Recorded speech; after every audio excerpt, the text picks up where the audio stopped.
સુરતના ઉધના વિસ્તારમાં એક દુઃખદ ઘટના સામે આવી છે। સિટી ઇન્ડસ્ટ્રીયલ સ્થિત ચરીના એક કારખાનામાં કામ કરતી મહિલા લિફ્ટમાં ફસાઈ જતા મોતને ભેટી હતી। ઘટના બાદ પોલીસ દોડી આવી કાયદેસરની કાર્યવાહી હાથ ધરી હતી। મળતી માહિતી મુજબ સિટી ઇન્ડસ્ટ્રીયલ સ્થિત ચરીના કારખાનામાં 36 વર્ષીય મહિલાનું મોત થયું છે। મહિલા રોજના કામકાજ માટે લિફ્ટનો ઉપયોગ કરતી હતી। આજે સવારની શિફ્ટ દરમિયાન લિફ્ટમાં કોઈ તકનીકી ખામી સર્જાઈ અને મહિલા તેની વચ્ચે ફસાઈ ગઈ। ગંભીર ઈજાના પગલે ઘટના સ્થળ પર જ તેણીનું મોત નીપજ્યું હતું।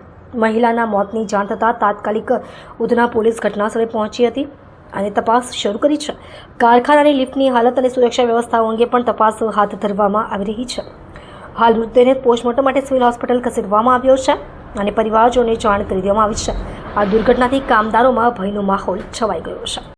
જી સર, આજે તારીખ 24/8/2025ના સવારે 8:30 વાગ્યાના સુમારે ઉધના સોલાપુર કમ્પાઉન્ડ જે છે એમાં બજરંગ ડાઇંગની બાજુમાં પ્લોટ નંબર 21 શુભલક્ષ્મી જરીના કારખાનામાં એક બનાવ બનેલ હતો।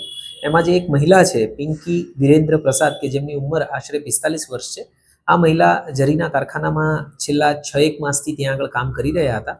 જ્યારે પોતાનું કામ કરી રહ્યા હતા ત્યારે તેમણે જે સામાન ઉપર નીચે લઈ જવા માટેની જે લિફ્ટ છે એ લિફ્ટની અંદર કામ કરી રહ્યા હતા ત્યારે એમનો સાડીનો છેડો ભરાઈ ગયો લિફ્ટની અંદર અને એના કારણે એ ખેંચાઈ ગયા હતા અને એમાં એમના જડબા અને મોઢાના ભાગ ઉપર ઇન્જરી થઈ, જેના કારણે એમનું અવસાન થયેલું છે।